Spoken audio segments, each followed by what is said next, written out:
Hello ಎಲ್ರಿಗೂ, ನಾವು ನಮ್ಮ ಕುಟುಂಬ ಯೂಟ್ಯೂಬ್ ಚಾನಲ್ಗೆ ಸ್ವಾಗತ ಸುಸ್ವಾಗತ. ಇನ್ನೇನು ಕೆಲವೇ ದಿನಗಳಲ್ಲಿ ಶ್ರಾವಣ ಮಾಸ ಶುರುವಾಗಲಿ. ವರ್ಷಾಕಾಲ ಬರುತ್ತಿದ್ದಾಗಲೇ ಮಳೆ ತನ್ನ ಜೊತೆ ಹರ್ಷವನ್ನೂ ಸಹ ಕರೆತರುತ್ತದೆ. ಶ್ರಾವಣ ಭಾದ್ರಪದ ಮಾಸಗಳು ವರ್ಷ ಋತುಗಳಾಗಿವೆ. ಅದರಲ್ಲಿ ಶ್ರಾವಣ ಮಾಸ ಬರುತ್ತಿದೆ ಎಂದರೆ ಒಂದು ಕಡೆ ಮಳೆ ಬರುತ್ತಿದ್ದರೆ ಇನ್ನೊಂದು ಕಡೆ ಹಬ್ಬಗಳ ಸಾಲು ಶುರುವಾಗುತ್ತದೆ. ಶ್ರಾವಣ ಮಾಸದಲ್ಲಿ ಪ್ರಾರಂಭದಿಂದಲೇ ಎಷ್ಟೋ ಹಬ್ಬಗಳನ್ನು ಕರೆತರುತ್ತದೆ. ಪೌರ್ಣಮಿ ದಿವಸ ಚಂದ್ರನು ಯಾವ ನಕ್ಷತ್ರದ ಸಮೀಪದಲ್ಲಿ ಇರುತ್ತಾನೋ ಆ ಮಾಸಕ್ಕೆ ಆ ನಕ್ಷತ್ರದ ನಾಮವು ಬರುತ್ತದೆ. ಶ್ರವಣ ನಕ್ಷತ್ರ ಸಮೀಪದಲ್ಲಿ ಚಂದ್ರನು ಬಂದಾಗ ಆ ಹುಣ್ಣಿಮೆ ಮುಂದೆ ಹಿಂದೆ ಬರುವ 15 ದಿವಸಗಳು ಶ್ರಾವಣ ಮಾಸವಾಗಿರುತ್ತದೆ. ಮಾಸಗಳಲ್ಲಿ ಶ್ರಾವಣ ಮಾಸ ತುಂಬ ಪ್ರತ್ಯೇಕವಾಗಿದೆ. ಶಿವಕೇಶವ ಎಂಬ ಭೇದವಿಲ್ಲದೆ ಸ್ಥಿರಕಾರನಾದ ವಿಷ್ಣುವನ್ನು ಮತ್ತು ಲಯಕಾರನಾದ ಶಿವನನ್ನು ಪೂಜೆ ಮಾಡುವ ಮಾಸವೇ ಶ್ರಾವಣ ಮಾಸ. ಜ್ಯೋತಿಷ್ಯ ಶಾಸ್ತ್ರದ ಪ್ರಕಾರ ಚಂದ್ರನು ಶ್ರವಣ ನಕ್ಷತ್ರದ ಸಮೀಪ ಬರುವುದರಿಂದ ಈ ಮಾಸವನ್ನು ಶ್ರಾವಣ ಮಾಸ ಎಂದು ಕರೆಯಲಾಗಿದೆ. ಶ್ರೀಮನ್ನಾರಾಯಣನ ಜನ್ಮ ನಕ್ಷತ್ರ ಶ್ರವಣ ನಕ್ಷತ್ರವಾಗಿದೆ. ಶ್ರವಣ ಮಾಸವು ಲಕ್ಷ್ಮೀದೇವಿಗೆ ಬಹಳ ಪ್ರೀತಿಕರವಾಗಿದೆ. ಈ ಮಾಸಕ್ಕೆ ಇಷ್ಟು ಪ್ರಾಮುಖ್ಯತೆ ಏಕೆಂದರೆ ಅದು ಶ್ರವಣ ನಕ್ಷತ್ರ ಒಳಗೊಂಡಿರುವ ಕಾರಣ ಎಂದು ಹೇಳಲಾಗಿದೆ. ಶ್ರವಣ ನಕ್ಷತ್ರ ಮಕರ ರಾಶಿಗೆ ಸಂಬಂಧಿತವಾಗಿದ್ದು ಅದಕ್ಕೆ ಅಧಿಪತಿ ಶನಿ. ಆದ್ದರಿಂದ ಶನಿಯ ಪ್ರಾಬಲ್ಯವು ಜಾಸ್ತಿಯಾಗದೇ ಇರುವುದಕ್ಕೆ ದೇವರ ಕರುಣೆ ಜಾಸ್ತಿಯಾಗಲಿ ಎಂದು ತಮ್ಮ ತಮ್ಮ ಇಷ್ಟ ದೇವತೆಗಳನ್ನು ಪೂಜೆ ಮಾಡುವ ಮಾಸವೇ ಶ್ರಾವಣ ಮಾಸ. ಇನ್ನು ಮುಖ್ಯವಾದ ವಿಷಯವೇನೆಂದರೆ ಚಾತುರ್ಮಾಸ್ಯ ಪ್ರಾರಂಭವಾದ ಮೇಲೆ ಬರುವ ಮಾಸ ಶ್ರಾವಣ ಮಾಸ.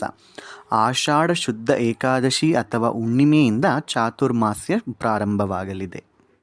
ಚಾತುರ್ಮಾಸ್ಯ ಎಂದರೆ 4 ಮಾಸಗಳ ಕಾಲ ಯಾತ್ರಿಕರು, ದೇಶ ಸಂಚಾರ ಅಥವಾ ತೀರ್ಥಯಾತ್ರೆಗೆ ಮೊದಲಾದವರು ಅದನ್ನು ಬಿಟ್ಟು ಒಂದೇ ಸ್ಥಳದಲ್ಲಿ ಅಥವಾ ಜಾಗದಲ್ಲಿ ಸ್ಥಿರವಾಗಿರುತ್ತಾರೆ. ಅಂದರೆ ಕಾಲಸ್ವರೂಪನಾದ ನಾರಾಯಣನು ಯೋಗ ಮುದ್ರ ನಿದ್ರಿತನಾಗಿರುತ್ತಾನೆ ಮತ್ತು ಈ 4 ಮಾಸಗಳ ನಂತರ ಉತ್ಥಾನ ಏಕಾದಶಿ ದಿನದಂದು ನಿದ್ದೆಯಿಂದ ಹೊರಬರುತ್ತಾನೆ ಎಂದು. ಈ 4 ಮಾಸಗಳ ಕಾಲ ಮುನಿಗಳು, ಋಷಿಗಳು, ಪೀಠಾಧಿಪತಿಗಳು, ಯತಿಗಳು, ಸನ್ಯಾಸಿಗಳು ಎಲ್ಲರೂ ಸ್ಥಿರವಾಗಿ ಒಂದು ಕಡೆ ಇರುತ್ತಾರೆಂದು ಪ್ರತೀತಿ. ಇದರಲ್ಲಿ ಇರುವ ವಿಶೇಷವೇನೆಂದರೆ ಇದು ತುಂಬ ಮಳೆ ಬರುವ ಕಾಲವಾಗಿದ್ದು ಭೂಮಿ ಎಲ್ಲ ದಾರಿಗಳ ಕೊಚ್ಚೆ ಜಾರುವ ರೀತಿಯಾಗಿರುತ್ತದೆ. ಬಹಳ ಮೋಡ ಮತ್ತು ಕತ್ತಲೆ ಆವರಿಸುತ್ತೆ. ಪ್ರಯಾಣ ಮಾಡಲು ಅನುಗುಣವಾಗಿರುವುದಿಲ್ಲ. ಅದರಲ್ಲಿ ಮಳೆಯಿಂದ ಎಲ್ಲ ದಾರಿಗಳು ಗಿಡಗಳಿಂದ ಬೆಳೆದು ಸೊಳ್ಳೆ ಕೀಟಕೆಗಳು ಇರುವುದರಿಂದ ಪ್ರಯಾಣಕ್ಕೆ ತೀರ್ಥಯಾತ್ರೆಗಳಿಗೆ ಅನುಗುಣವಾಗಿರುವುದಿಲ್ಲ ಎಂದು ಈ ಒಂದು ಯೋಚನೆ ಮಾಡಿರಬಹುದು. ಆದ್ದರಿಂದ ಒಂದು ಕಡೆ ಸ್ಥಿರವಾಗಿರುವುದಕ್ಕೆ ಹೇಳಿರಬಹುದು. ಹೀಗೆ ಸ್ಥಿರವಾಗಿ ಒಂದು ಕಡೆ ಇದ್ದಾಗ ಶ್ರವಣ ಮಾಡಬೇಕಂತೆ. ಶ್ರವಣ ಎಂದರೆ ಕೇಳಿಸಿಕೊಳ್ಳುವುದು. ಕೇಳಿಸಿಕೊಳ್ಳಲು ಪ್ರಾಮುಖ್ಯತೆ ಇರುವ ನಕ್ಷತ್ರವಾಗಿರುವುದರಿಂದ ಈ ನಕ್ಷತ್ರಕ್ಕೆ ಶ್ರವಣ ಎಂದ ಹೆಸರು ಬಂದಿದೆ. ಶ್ರವಣ ಎಂದರೆ ಏನು? ಪೂರ್ವದಲ್ಲಿ ನಮಗೆ ಗ್ರಂಥಗಳು ಈಗಿನ ಕಾಲದ ರೀತಿಯಲ್ಲಿ ಹೆಚ್ಚಿನ ಸಂಖ್ಯೆಯಲ್ಲಿ ಸಿಗುತ್ತಿರಲಿಲ್ಲ. ಆದ್ದರಿಂದ ಮತ್ತು ಈಗಿನ ಕಾಲದಲ್ಲಿ ಮೊಬೈಲಿನಲ್ಲಿ ಸಿಗೋ ರೀತಿ ಇರುವುದಿಲ್ಲ. ಕೇವಲ ಗುರುಕುಲದಲ್ಲಿ ಗುರುಗಳ ಬಳಿ ಇರುವುದು ಮತ್ತು ಬೇರೆ ಸನ್ಯಾಸರ ಬಳಿ ಯಾವುದೇ ಗ್ರಂಥಗಳು ಇರುತ್ತಿರಲಿಲ್ಲ. ಆಗ ಜ್ಞಾನವು ಹೇಗೆ ಎಲ್ಲರಿಗೆ ತಿಳಿಯುತ್ತಿತ್ತು ಎಂದರೆ ಗುರುಗಳು ಹೇಳಿಕೊಡುತ್ತಿದ್ದರು, ಶಿಷ್ಯರು ಕೇಳುತ್ತಿದ್ದರು. ಕೇಳಿಸಿಕೊಂಡು ತಲೆಗೆ ತುಂಬಿಕೊಳ್ಳುತ್ತಿದ್ದರು, ತಲೆಗೆ ಹಾಕಿಕೊಂಡಿರುವುದನ್ನು ಮನಸ್ಸಲ್ಲಿಟ್ಟುಕೊಳ್ಳುತ್ತಿದ್ದರು. ಆದ್ದರಿಂದ ಆ ಕಾಲದಲ್ಲಿ ಎಲ್ಲವೂ ಮಸ್ತಕಗತವಾಗಿದ್ದು ಪುಸ್ತಕಗತವಲ್ಲ. ಅಂದರೆ ಕಲಿತಿರುವುದೆಲ್ಲವನ್ನೂ ತಲೆಯಲ್ಲಿ ಇಟ್ಟುಕೊಳ್ಳುತ್ತಿದ್ದರು, ತಲೆಯಲ್ಲಿರುವುದನ್ನು ಮನಸ್ಸಲ್ಲಿಟ್ಟುಕೊಳ್ಳುತ್ತಿದ್ದರು. ಆದರೆ ಈಗಿನ ಕಾಲದಲ್ಲಿ ಎಲ್ಲವೂ ಪುಸ್ತಕಗತವಾಗಿದ್ದು ಇನ್ನೂ ನೋಡಿದರೆ ಹಸ್ತಗತವಾಗಿದೆ. ಅದೇ ನಮ್ಮ ಮೊಬೈಲ್ ಫೋನಲ್ಲಿ ಎಲ್ಲ ಸಿಗುತ್ತದೆ. ಆದರೆ ಮಸ್ತಕಗತವು ಹೇಗೆ ಬರುತ್ತದೆ ಎಂದರೆ ಅದು ಶ್ರವಣದಿಂದ, ಕೇಳಿಸಿಕೊಳ್ಳುವುದರಿಂದ ಬರುತ್ತದೆ. ಅಂದರೆ ಸನ್ಯಾಸಿಗಳು ಅಥವಾ ಮುನಿಗಳು ಯಾರೋ ಒಬ್ಬರ ಬಳಿ ಇರುತ್ತಿದ್ದರೋ ಅವರಿಗೆ ಹೇಳಿಕೊಡುತ್ತಿದ್ದರು ಅಥವಾ ಅವರು ಹೇಳುವುದನ್ನು ಕೇಳಿಸಿಕೊಳ್ಳುತ್ತಿದ್ದರು. ಯಾರೂ ಇಲ್ಲದಿದ್ದರೆ ಅವರು ಕಲಿತಿರುವ ಜ್ಞಾನ ಅಥವಾ ವಿಷಯಗಳನ್ನು ನೆನಪಿಸಿಕೊಳ್ಳುತ್ತಿದ್ದರು ಅಥವಾ ಸ್ಮರಿಸುತ್ತಿದ್ದರು. ವೇದ ಪಂಡಿತರು ಪ್ರತಿನಿತ್ಯವೂ ಯಾರೇ ಇರಲಿ ಇರದೇ ಇರಲಿ ತಾವು ಕಲಿತಿರುವ ವೇದಗಳನ್ನು ಸ್ಮರಿಸಿಕೊಳ್ಳುತ್ತಿದ್ದರು. ಸ್ಮರಿಸಿದರೆ ಕಲಿತಿರುವ ವಿದ್ಯೆಯು ಮನಸ್ಸಲ್ಲಿ ಸ್ಥಿರವಾಗಿರುತ್ತದೆ ಎಂದು ನಂಬಿಕೆ. ಸ್ಮರಿಸದೇ ಇದ್ದರೆ ಮರೆತು ಹೋಗುವ ಸಾಧ್ಯತೆ ಇರುತ್ತದೆ ಎಂದು ಹೇಳಲಾಗಿದೆ. ವೇದ ವಿದ್ಯೆಗಳು ಪುಸ್ತಕ ಅಲ್ಲ, ಮಸ್ತಕದಲ್ಲಿ ಇರುವುದು ಮುಖ್ಯ.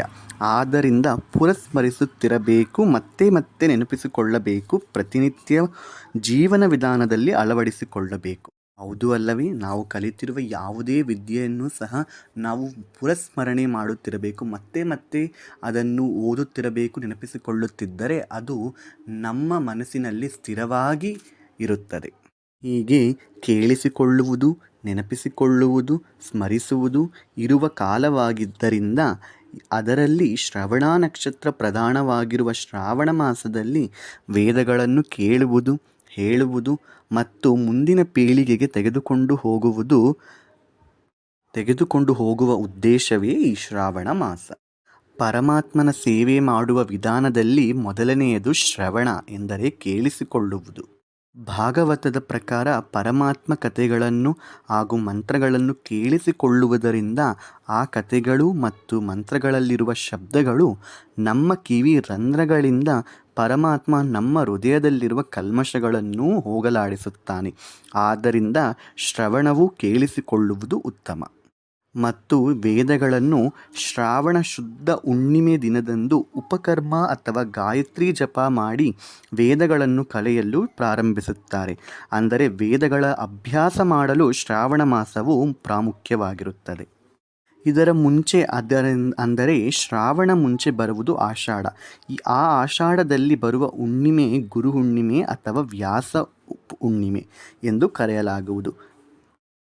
ವೇದಗಳನ್ನು ಒಬ್ಬ ರಾಕ್ಷಸ ಅಪಹರಿಸುತ್ತಾನೆ. ಅದನ್ನು ರಕ್ಷಿಸಲು ಹಯಗ್ರೀವ ಸ್ವಾಮಿ ಅವತರಿಸುತ್ತಾರೆ. ಆ ರಾಕ್ಷಸನನ್ನು ವಧಿಸಿ ವೇದಗಳನ್ನು ಕಾಪಾಡಿರುವುದು ಈ ಶ್ರಾವಣ ಮಾಸದಲ್ಲೇ. ಅದು ಶ್ರಾವಣ ಹುಣ್ಣಿಮೆ. ಹೀಗೆ ಶ್ರಾವಣ ಮಾಸದಲ್ಲಿ ವೇದೋಪಚಾರಣೆ, ಮಂತ್ರೋಪಚಾರಣೆ, ವೇದಗಳನ್ನು ಕಲಿಯುವುದು, ಮಂತ್ರಗಳನ್ನು ಕೇಳಿಸಿಕೊಳ್ಳುವುದು, ಲಲಿತಾ ಸಹಸ್ರನಾಮಗಳು, ವಿಷ್ಣು ಸಹಸ್ರನಾಮಗಳು, ಯಾವುದೇ ರೀತಿ ಇರುವ ಮಂತ್ರಗಳನ್ನು ಕೇಳುವುದು ಬಹಳ ಉತ್ತಮ. ಕೇಳಿಸಿಕೊಂಡಿರುವುದು ಹಾಗೆ ಮನಸ್ಸಲ್ಲಿ ಸೇರಿ ಮನಸ್ಸಲ್ಲಿರುವ ಕಲ್ಮಶಗಳನ್ನು ತೊಳೆದು ನಮಗೆ ಜೀವನದಲ್ಲಿ ಆ ಮಂತ್ರಗಳಲ್ಲಿರುವ ಶಕ್ತಿಯು ಉತ್ತೇಜವಾಗಿರುತ್ತದೆ. ಆದ್ದರಿಂದ ಯಾರೇ ಇರಲಿ ಸಹಸ್ರನಾಮಗಳನ್ನು ಮಂತ್ರಗಳನ್ನು ಕಲಿಯಬೇಕಿರುವ ಆಸೆ ಇರುವವರು ಈ ಶ್ರಾವಣ ಮಾಸದಲ್ಲಿ ಶುರು ಮಾಡಿದರೆ ಎಲ್ಲವೂ ಸಹ ನಮ್ಮ ಮನಸ್ಸಲ್ಲಿ ಸ್ಥಿರವಾಗಿರುತ್ತದೆ. ಶ್ರಾವಣ ಮಾಸದಲ್ಲಿ ಸಾಲಾಗಿ ಹಬ್ಬಗಳು ಶುರುವಾಗುತ್ತದೆ. ನಿಜ ಹೇಳಬೇಕಾದರೆ 4 ಸೋಮವಾರಗಳು, 4 ಶನಿವಾರಗಳು, 4 ಮಂಗಳವಾರಗಳು ಮತ್ತು 4 ಶುಕ್ರವಾರಗಳು ಹಬ್ಬಗಳು, ವ್ರತಗಳು, ಪೂಜೆಗಳು ಮಾಡತಕ್ಕದ್ದು. ಶ್ರಾವಣ ಮಾಸದಲ್ಲಿ ಪ್ರತಿನಿತ್ಯವೂ ಸಹ ಹಬ್ಬದ ರೀತಿಯೇ ಇರುತ್ತದೆ. ಈ ಮಾಸದಲ್ಲಿ ನಾವು ಮಾಡುವ ಎಲ್ಲ ಹಬ್ಬಗಳು ಯಾವುವೋ ನೋಡೋಣ. ಶ್ರಾವಣ ಮಾಸದಲ್ಲಿ ಆಚರಿಸುವ ಮೊದಲನೇ ವ್ರತ ಮಂಗಳಗೌರಿ ವ್ರತ. ಈ ಮಾಸದಲ್ಲಿ ಬರುವ 4 ಮಂಗಳವಾರಗಳಲ್ಲಿ ಮಂಗಳಗೌರಿಯನ್ನು ಪೂಜಿಸುತ್ತೇವೆ. ಪಾರ್ವತಿ ದೇವಿಯ ರೂಪವೇ ಗೌರಿ, ಮಂಗಳಗೌರಿ ರೂಪ. ಸಾಧಾರಣವಾಗಿ ಮದುವೆಯಾಗಿರುವ 3 ಅಥವಾ 5 ವರ್ಷಗಳಲ್ಲಿ ಮಂಗಳಗೌರಿ ವ್ರತೆಯನ್ನು ಆಚರಿಸುತ್ತಾರೆ. ಈ ವ್ರತವನ್ನು ಆಚರಿಸುವುದರಿಂದ ಮಹಿಳೆಯರಿಗೆ ಸೌಭಾಗ್ಯಕರ ಮುತ್ತೈದೆಯಾಗಿ ಇರುವ ಆಶೀರ್ವಾದವು ಸಿಗುತ್ತದೆ. ಕೊನೆಯದು ವರಲಕ್ಷ್ಮಿ ವ್ರತ. ಇದು ಸಾಧಾರಣವಾಗಿ ಎಲ್ಲ ಮಹಿಳೆಯರು, ಎಲ್ಲ ಹಿಂದೂ ಧಾರ್ಮಿಕರು ಆಚರಿಸುವಂತಹ ಒಂದು ವ್ರತ. ಸಾಧಾರಣವಾಗಿ ಇದು ಹುಣ್ಣಿಮೆ ಬರುವ ಮುಂಚಿನ ಶುಕ್ರವಾರವೂ ಆಚರಿಸಲಾಗಿದೆ. ಈ ವ್ರತವು ಆಚರಿಸುವುದರಿಂದ ಅಷ್ಟಲಕ್ಷ್ಮಿಯರನ್ನು ಪೂಜಿಸುವ ಪುಣ್ಯವೂ ಸಿಗುತ್ತದೆ.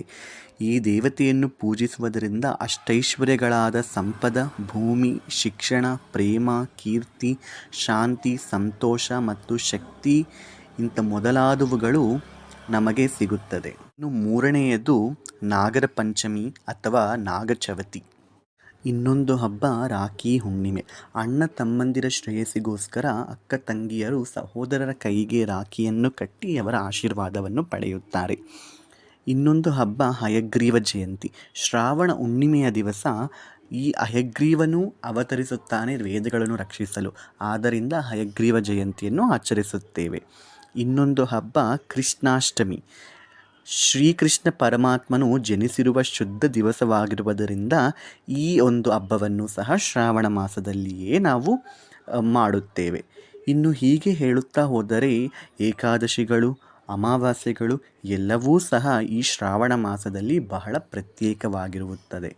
ಆದ್ದರಿಂದ ತಾವೆಲ್ಲರೂ ಸಹ ಈ ಶ್ರಾವಣ ಮಾಸದಲ್ಲಿ ಶಿವ, ಕೃಷ್ಣ ಎಲ್ಲರೂ ಪೂಜೆಯನ್ನು ಸಹ ಮಾಡುತ್ತಾ ತಮ್ಮ ಮನಸ್ಸಿನಲ್ಲಿರುವ ದೇವತೆಗಳನ್ನೂ ಸಹ ಪೂಜೆ ಮಾಡುತ್ತಾ ಆ ದೇವರ ಕೃಪೆಗೆ ಪಾತ್ರರಾಗಿ ಇನ್ನೂ ಯಾರ್ಯಾರು ಆ ಮಂತ್ರಗಳನ್ನು, ಆ ಒಂದು ಲಲಿತಾ ಸಹಸ್ರನಾಮಗಳು ಹಾಗೆ ವಿಷ್ಣು ಸಹಸ್ರನಾಮಗಳು ಕಲಿಯಬೇಕಾಗಿರುವ ಆಸೆ ಇರುವ ಎಲ್ಲರೂ ಸಹ ಈ ಮಾಸವನ್ನು ಉಪಯೋಗಿಸಿಕೊಂಡು ತಮ್ಮ ಅಭ್ಯಾಸವನ್ನು ಶುರು ಮಾಡಿಕೊಳ್ಳಬಹುದು. ಎಲ್ಲರೂ ಸಹ ಆ ದೇವಿ ಕೃಪೆಗೆ, ಆ ದೇವರ ಕೃಪೆಗೆ ಪಾತ್ರರಾಗಬಹುದು. ಹೀಗೆ ಶ್ರಾವಣ ಮಾಸದ ಕಥೆಯನ್ನು ನಾವು ನೋಡಿದ್ದೇವೆ. ಇನ್ನು ಮುಂದೆ ಬರುವ ವಿಡಿಯೋಗಳಲ್ಲಿ ಶ್ರಾವಣ ಮಾಸ ಪೂಜಾ ವಿಧಾನಗಳನ್ನು ಸಹ ತಿಳಿದುಕೊಳ್ಳೋಣ. ಈ ವಿಡಿಯೋ ತಾವೆಲ್ಲರಿಗೂ ಇಷ್ಟ ಆಗಿದೆ ಎಂದು ಅಂದುಕೊಂಡಿದ್ದೇವೆ. ಇಷ್ಟವಾದರೆ ಲೈಕ್ ಮಾಡಿ, ಶೇರ್ ಮಾಡಿ, ಸಬ್ಸ್ಕ್ರೈಬ್ ಮಾಡಿ, ಕಮೆಂಟ್ ಮಾಡಿ. ಇನ್ನೂ ಯಾವ ಕಥೆಗಳನ್ನು, ಯಾವ ಪೂಜೆಗಳ ಬಗ್ಗೆ ತಿಳಿದುಕೊಳ್ಳಬೇಕೆಂದು ಕಮೆಂಟ್ ಮಾಡಿ. ಮುಂದಿನ ವಿಡಿಯೋದಲ್ಲಿ